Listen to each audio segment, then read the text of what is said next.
নমস্কার বন্ধুরা, সাবিত্রীর রান্নাঘরে স্বাগতম। আমি আজকে বানাচ্ছি চিড়ের পলোয়া। রেসিপিটা একবার দেখে নিন। এই চিড়ের পোলাও সবাই খেতে পারেন, ছোট বড় সবাই। বড়রা ব্রেকফাস্টে খেতে পারেন বা বাচ্চারা টিফিনেও দিতে পারেন। আমি এখানে এক বাটি চিড়ে নিয়েছি। চিড়ে দু তিন রকমের হয়, এইটা একটু ছোট চিড়ে। এইটাকে আমি ভালো করে এবার একটু ধুয়ে নেব দু তিনবার। আমি এইটার সাহায্যে আমি ধুয়ে নেব। আমি এটা ধুয়ে নিয়েছি, সঙ্গে সঙ্গে কি সুন্দর ঝরঝরে হয়ে গেছে। এটা আমি এবার রান্না করব। আমি এখানে কড়াই বসিয়ে দিয়েছি, মানে এখানে দিচ্ছি সাদা তেল 3 চামচের মতো।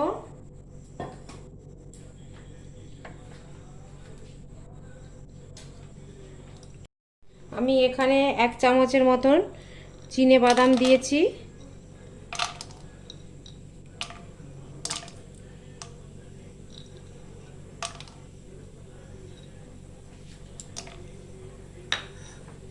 এটা ভেজে নেব। এরপর দিয়ে দেব 8টা 10টা কাজু।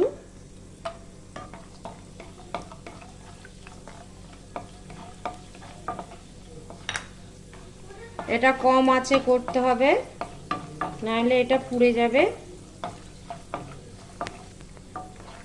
এবার কিশমিশ 1 চামচ।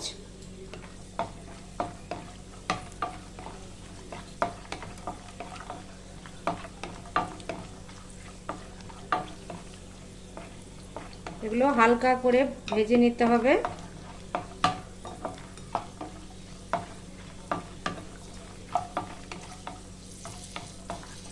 কিশমিশগুলো ফুলে গেছে, এবার আমি বাদামগুলো সব তুলে নিচ্ছি।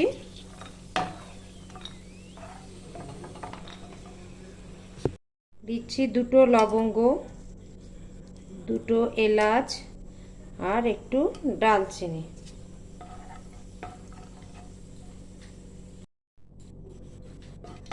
এটা আবার ভাজা হয়ে গেছে। দিয়ে দিচ্ছি 1/2 চামচের কম একটু মৌরি, একটু জিরে,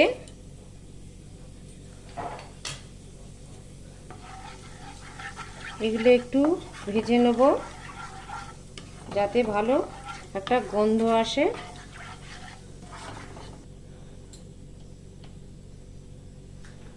এবার দিয়ে দেবো একটা পেঁয়াজ কুচিয়ে রাখা।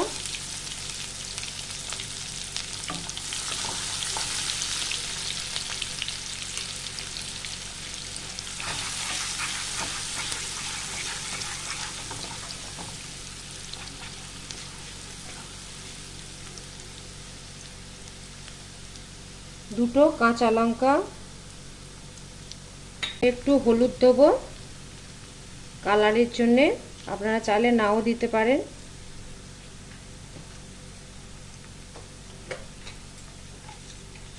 পরিমাণ মতো লবণ।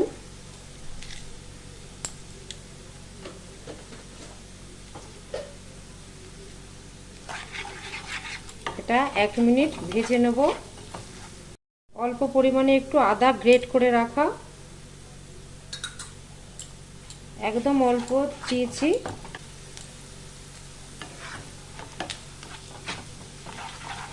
এবার পেঁয়াজটা আমার ভাজা হয়ে গেছে, এবার দিয়ে দেবো চিড়েটা।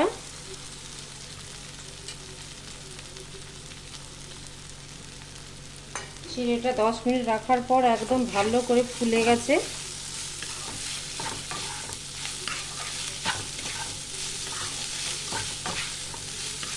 এবার এটা ভালো করে আমি নাড়াচাড়া করব।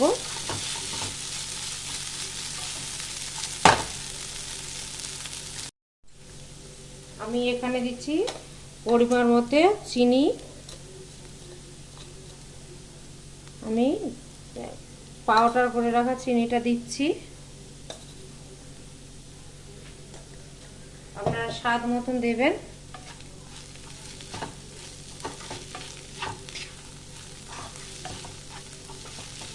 এটা 1 মিনিট ভাজতে হবে। আমি বাদামগুলো সব দিয়ে দিচ্ছি।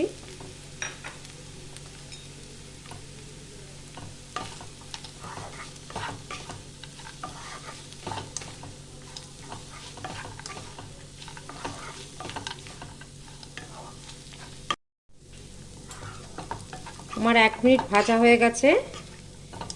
এবার আমার চিড়ের পোলাওটা কমপ্লিট। গ্যাস বন্ধ করে দিলাম, দিয়ে আমি ঢেকে দেবো। ঢেকে দিলে আমার হয়ে যাবে এটা। তারপরে আমি সার্ভ করব। আমার ভিডিওটা ভালো লাগলে লাইক, শেয়ার, কমেন্ট, সাবস্ক্রাইব করতে ভুলবেন না। চলো দেখা হচ্ছে পরের রান্না নিয়ে। টাটা।